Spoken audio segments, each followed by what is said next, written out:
Good morning, everyone. Welcome to Coffee with Zebra. In today's series, we have a very special guest with us, and he's none other than Matthew Brine. He's the Chief Revenue Officer of BarTender. Welcome, Matt. Hey, Ryan. Great to be on the show. So, Matt, from your perspective, what are some of the emerging trends that will be shaping the retail sector in the coming years? Great question, Ryan. I think there are three trends that have impacted the retail sector for hundreds of years and will continue for the next 100 years. There's customer expectations and experience, and there's no doubt that COVID accelerated the expectation people have to receive and have goods delivered at home. There's and of course they've got the expectation of they want it now, right? And they want it today. There's also personalization. We're seeing a lot of companies get really involved in personalizing the information they're providing to the customer. There's what we call serialization, in particular counterfeiting tools such as Amazon Transparency, and what GS1 is doing with their digital link initiative. And of course, all these technologies are supported by BarTender. And then finally, the standards mandates. For example, the food allergens in Australia and New Zealand in February of next year, there's the deadline for the plain English allergen labeling, which is peel. And so we're seeing a lot of people implement BarTender and Zebra printers so they're meeting those needs and so forth. So a lot of movement in the supplier labeling, but also another big area is around returns. Returns are becoming a big problem, and inventory management, the operational efficiency around returns, is a very complex thing. And then another aspect is what we'll call the poor packaging and improper labeling practices that people have.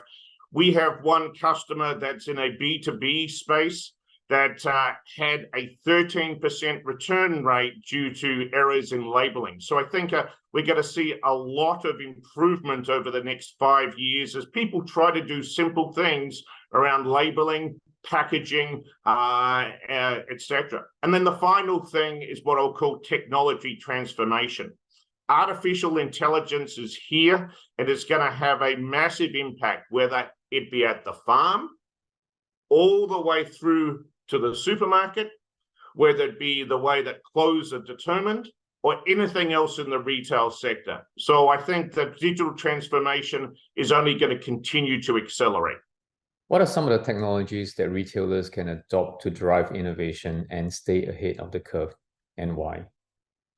Well, obviously, I just mentioned artificial intelligence, and as far as digital transformation goes, we're going to all have to learn how artificial intelligence plays in the warehouse, across the manufacturing facilities, across our retail space, across how we select goods and how we measure performance. But I also think what's becoming really interesting is some of the advanced scanning and visioning technologies. I was recently in rural America and I was purchasing some avocados. And I was doing the scanning myself. And my wife doesn't like to scan, but I love to scan because it's got barcodes and everyone loves their BarTender. So in this supermarket that I was in, the scanning stopped. And the supermarket retail person had to come and talk to me.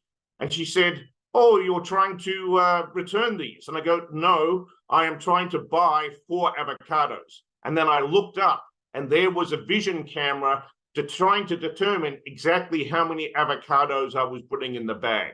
These technologies are going to get much better, and it's not just in the supermarket, it's going to be all across retail to drive efficiency. From BarTender's perspective, poor marking and labeling practices are costing the retail industry, the suppliers to the retail industry, the entire supply chain, billions and billions of dollars a year.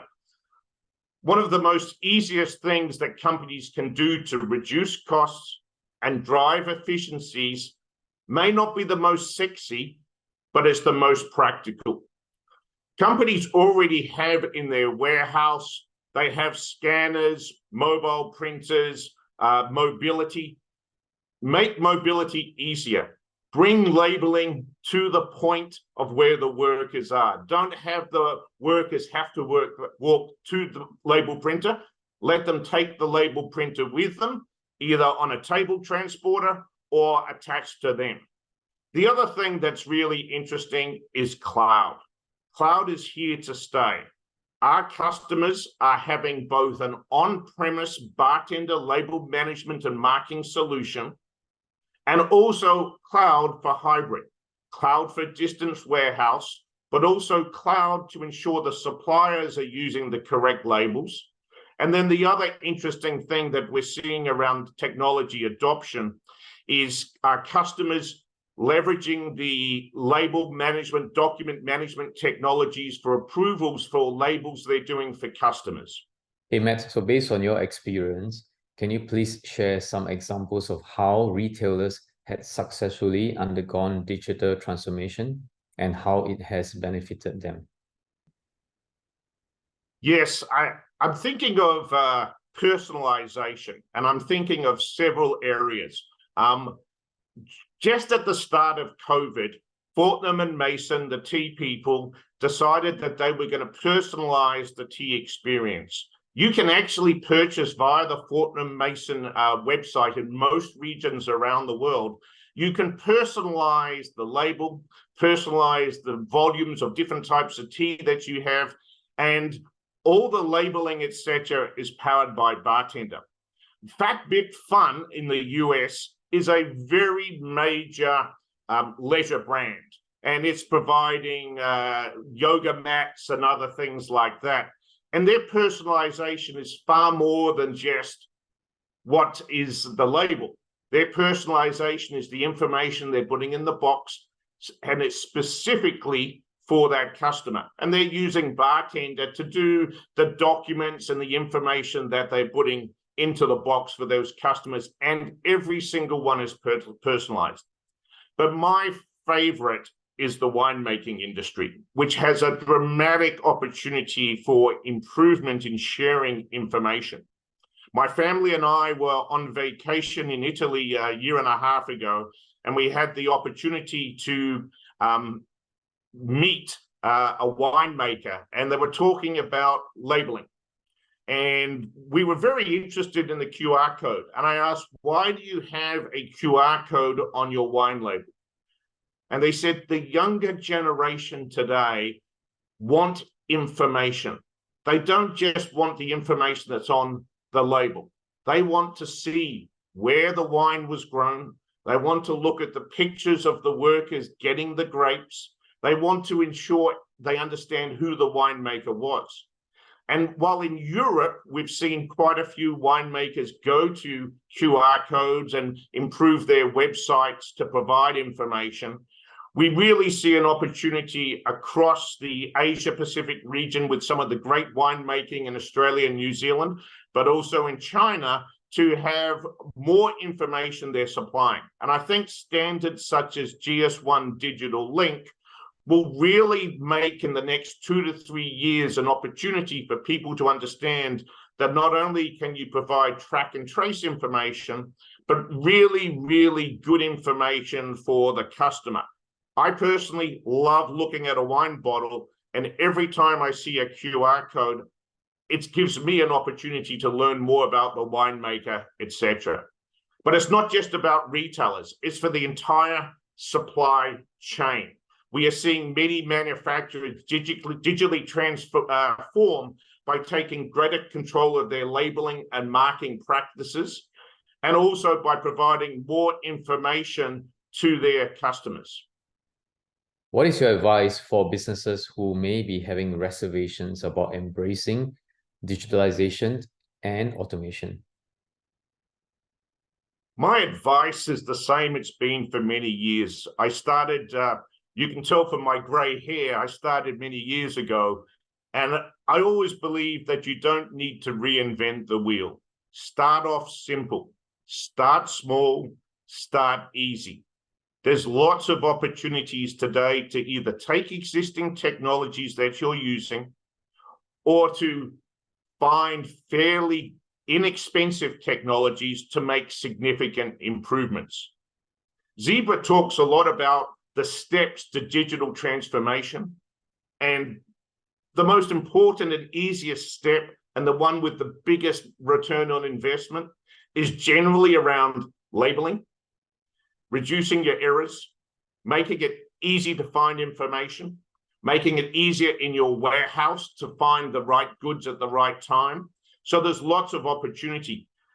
I find that many customers already have technology in their warehouse or in their manufacturing facility or even in the retail space that they're not leveraging. The most simple, of course, is like the phone. Many people have an Android phone or an iOS phone where they can easily put their labeling information and print labels directly out from the warehouse floor. So there's a great opportunity there. The other thing is around personalization. Personalization and serialization are here. I was talking to the head of a Fortune 1000 customer 2 weeks ago we were talking about labeling practices. And they're thinking that in 3 or 4 years, nearly everything they're going to supply in the retail space is going to need to have a unique identifier. Because they believe that in markets around the world, serialization, wanting to know where the good came from, but also the track and the trace of that good, so to ensure how much is fitting into a landfill or being properly recycled. So I think there's a lot of opportunity for customers today to look within their own organizations, perhaps purchase a small amount of technology, perhaps start with cloud, move from a solution where they've got BarTender in one facility and leverage BarTender Cloud for another facility. I think there's a lot of opportunity and significant improvements can be made without a major outlay. Hey, Matt, thanks for being with us today. It's really a pleasure, having you on this series. Cheers. Thanks, Ryan. I really appreciate being here today. Everyone loves their bartender.